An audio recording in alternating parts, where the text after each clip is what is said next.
moi je pense que c'est une satire. Pourquoi c'est une satire? Pour ce qu'il représente. Parce qu'il représente quelque chose qui est extrêmement violent, qui dit tout simplement le corps de la femme doit être diabolisé.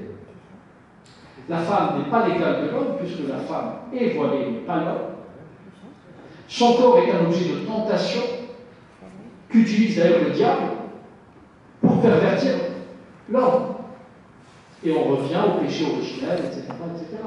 Une histoire que nous connaissons, qui sont de notre... Voilà. Donc, c'est plus que de la bigoterie, c'est plus que du simple intégrisme. C'est véritablement un outil qui est banalisé dans l'espace public aujourd'hui, qui est imposé depuis des années par les courants islamistes comme un normatif islamique. Et d'ailleurs, c'est pour ça que j'invite tout le monde à ne pas dire voile islamique, sauf à être véritablement très sûr de soi, parce que quand on dit voile islamique, ça veut dire qu'on est capable de faire de la jurisprudence musulmane et dire qu'il s'agit d'un référentiel, alors que le débat n'a jamais véritablement été tranché d'un point de vue théologique. Et pour avoir vécu la chose, je le dis parce qu'il y a une certaine arrogance dans plusieurs pays musulmans, notamment dans les milieux démocrates, ou chez les journalistes, on appelle ça un voile islamiste. Et j'arrive en France, et j'entends des féministes me dire un voile islamique. Alors je les explique, c'est pas le voile islamique, c'est un voile islamiste. Et le voile islamiste est un outil qui a été introduit par la pensée islamiste pour uniformiser aussi la société à travers la femme, comme ils ont envie d'uniformiser la pensée, et à certains égards, ils ont réussi à uniformiser la pensée.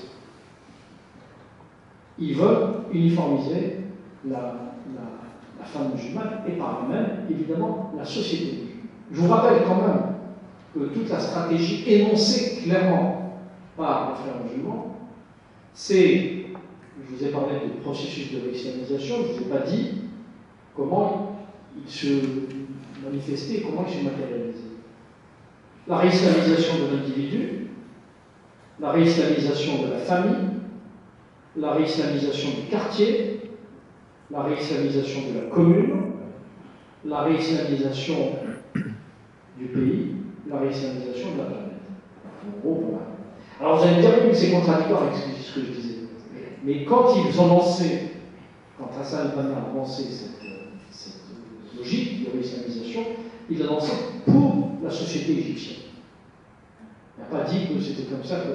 Parce que, encore une fois, et c'est là où la question de la mythification de l'islamisation de la planète entre en jeu, c'est qu'eux considèrent qu'un pas après l'autre, on va évidemment islamiser l'ensemble du monde musulman, on va créer pas un islamisme, parce que c'est autre chose, mais l'international islamiste qu'ils ont réussi à faire, et à partir de là, on considère qu'ils auront une vraie puissance qui leur permettra de peser considérablement et de pratiquer la religion telle qu'ils l'ont. Voilà pourquoi ce sont des choses qui peuvent paraître des détails, mais sur lesquels je ne veux pas faire l'impasse. Et j'ajouterai juste pour être encore plus précis, il y a beaucoup de, surtout femmes âgées, qui ont été réislamisées par leurs propres enfants parfois, qui portent le voile sans connaître véritablement sa signification et sa portée idéologique. Donc toute femme voilée n'est pas islamiste. C'est pour ça que je vous ai dit tout à l'heure, à la limite, la femme voilée ne pose pas de problème. Chacun fait. Ce qui me pose problème, c'est le voile. Ce qui l'incarne, ce qui symbolise, et ce qui crée comme, au-delà de l'archaïsme, comme marche arrière par rapport à des valeurs qui sont normalement fondamentales et actrices. Oui, mesdames, messieurs, nous allons passer à quelques questions. Nous avons déjà dépassé le temps pour poser quelques questions. Madame, vous avez le droit en premier. Oui, alors, attendez. Allez-y. Oui, alors merci pour cette... Attendez. Madame, d'abord, je passe la parole au fur et à mesure. Allez-y, madame. Alors, merci pour cette formidable conférence. Posez la question. Vous avez parlé des listes politiques éventuelles islamiques.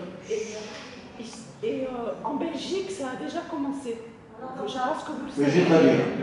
La dame pose une question sur les municipales en France et les listes islamistes, alors qu'en Belgique, il y en a déjà.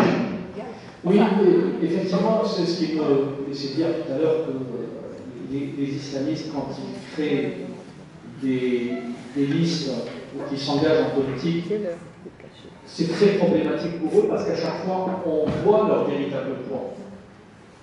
Vous savez, ce que j'ai oublié de vous dire tout à l'heure, il y a deux forces toxiques, il y en a deux, qui ont intérêt politiquement à gonfler le poids réel de l'islam politique. Il y a les islamistes eux-mêmes, et pour cause, cette bonne guerre, qui ont besoin de dire attention, on est nombreux, on est très forts, on est représentatifs, etc. Et il y a l'extrême droite aujourd'hui, l'extrême droite européenne. Mais en vérité, à chaque fois qu'on a eu, depuis quelques années, on a eu un parti musulman de France, par exemple, en Alsace, il y a quelques années, le type l'a créé une fois, enfin, créé, ça a duré 2-3 ans, après le parti est mort, hein, on peut entendre parler, parce que à chaque fois qu'il se présente à des élections, le score sont ridicules. En Belgique, vous avez raison, il y a un parti islamiste chiite qui a été créé. C'est un vrai problème quand même. C'est un problème. Bien sûr que c'est un problème. Mais le problème islamiste, je disais tout à l'heure, est réel.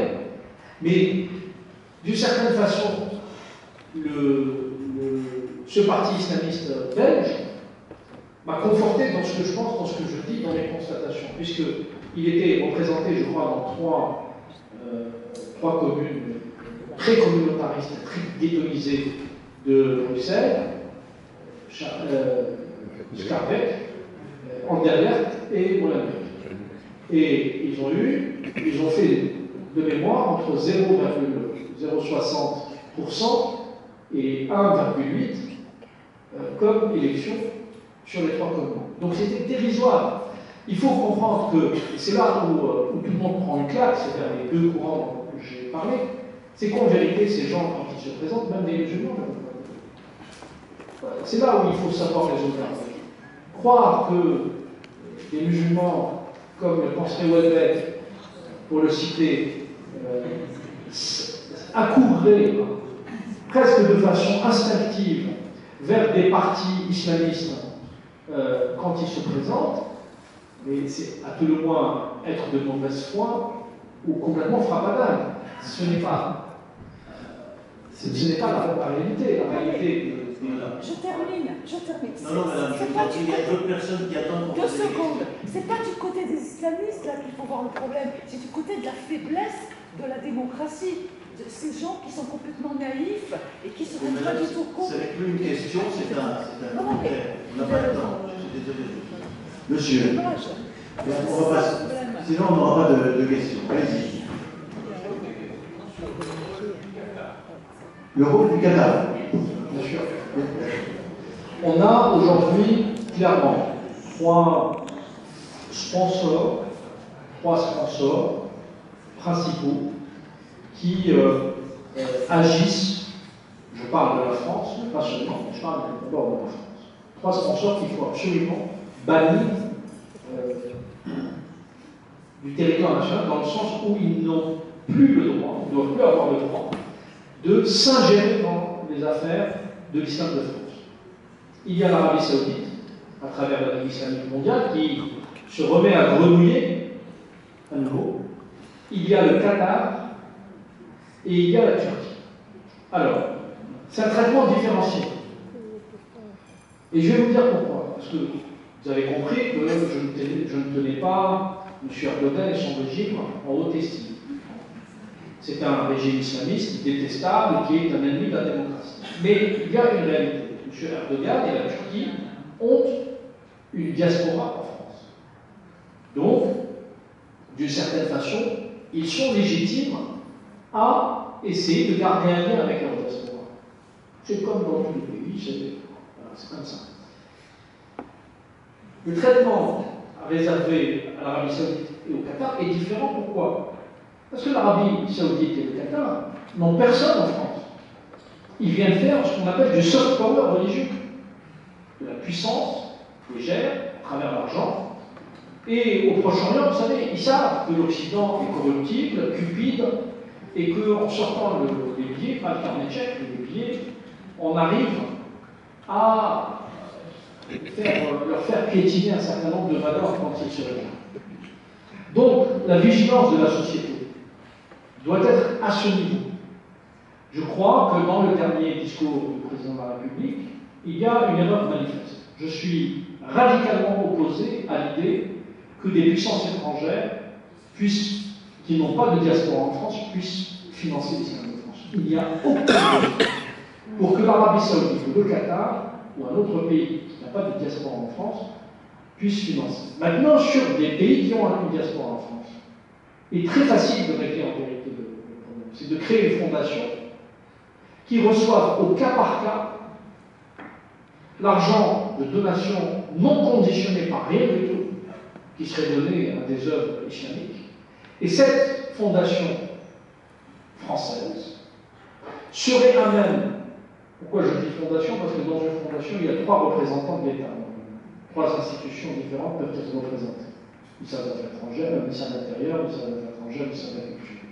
Donc, sous le regard et le contrôle des pouvoirs publics, qui joueraient son rôle à la fois de régulateur et de centralisateur, il pourrait ainsi financer des œuvres liées à l'islam. Mais sinon, il n'y a aucune raison de continuer à laisser l'Arabie Saoudite et le Qatar financer des projets musulmans en France. Monsieur, une question courte, une réponse courte. Vous avez parlé du programme des frères musulmans, mais Mohamed Bouizi parle du tamkin, un mot que vous n'employez jamais. Quelle est la raison? Parce que je n'ai pas un grand désaccord avec Mohamed Bouizi, mais je lui donne, ce terme réel, il existe, je ne lui donne pas la même importance que lui. Je considère que c'est presque anecdotique. Le tamkin est une stratégie pour arriver à réunir les conditions pour mettre en application un programme. Voilà. Pour moi, ce n'est pas le cœur du sujet. Le cœur du sujet, véritablement, c'est l'action qui est menée au quotidien, c'est l'action des petits pas pour arriver à gagner du terrain. Les frères musulmans ont besoin, pour évoluer, de ghettos ethno-religieux. En vérité, c'est là où vous avez raison, madame, bien sûr, il n'y a aucune contradiction. La difficulté que nous avons, c'est que nos grandes démocraties ont laissé prospérer des ghettos ethno-religieux. Et ont livré ces ghettos, ils ont littéralement livré, aux forces islamistes. C'est le cas en Belgique, où on est arrivé, par exemple, à des deals qui ont été conclus entre des forces politiques. C'est le cas tristement désormais célèbre, malheureusement, je ne voudrais pas la stigmatiser, cette commune, parce que c'est une belle petite commune, malheureusement c'est devenu une partie de cette commune est devenue un ghetto. Molenbeek, un ancien maire, Philippe Monroe, a littéralement partisé avec l'islam. Donc, en vérité, l'islam politique n'est pas fort par sa puissance intrinsèque, il est fort parce que lui, il sait ce qu'il veut. Et que les démocraties n'arrivent plus, ne savent plus ou ne veulent plus défendre ce qu'elles sont. Si on se remettait tout simplement à redire, à ne pas avoir honte d'être véritablement démocrate, d'être véritablement laïque, d'être véritablement républicain, d'être véritablement féministe, d'être véritablement antiraciste, et d'être finalement fidèle au projet de société que s'est choisi pour lui-même ce pays, et cette société, il n'y aurait plus aucune raison pour que l'islam politique, qui est minoritaire, puisse continuer à nous faire passer des nuits blanches. Madame et monsieur, voilà, madame et monsieur, encore 2 questions, parce que là on...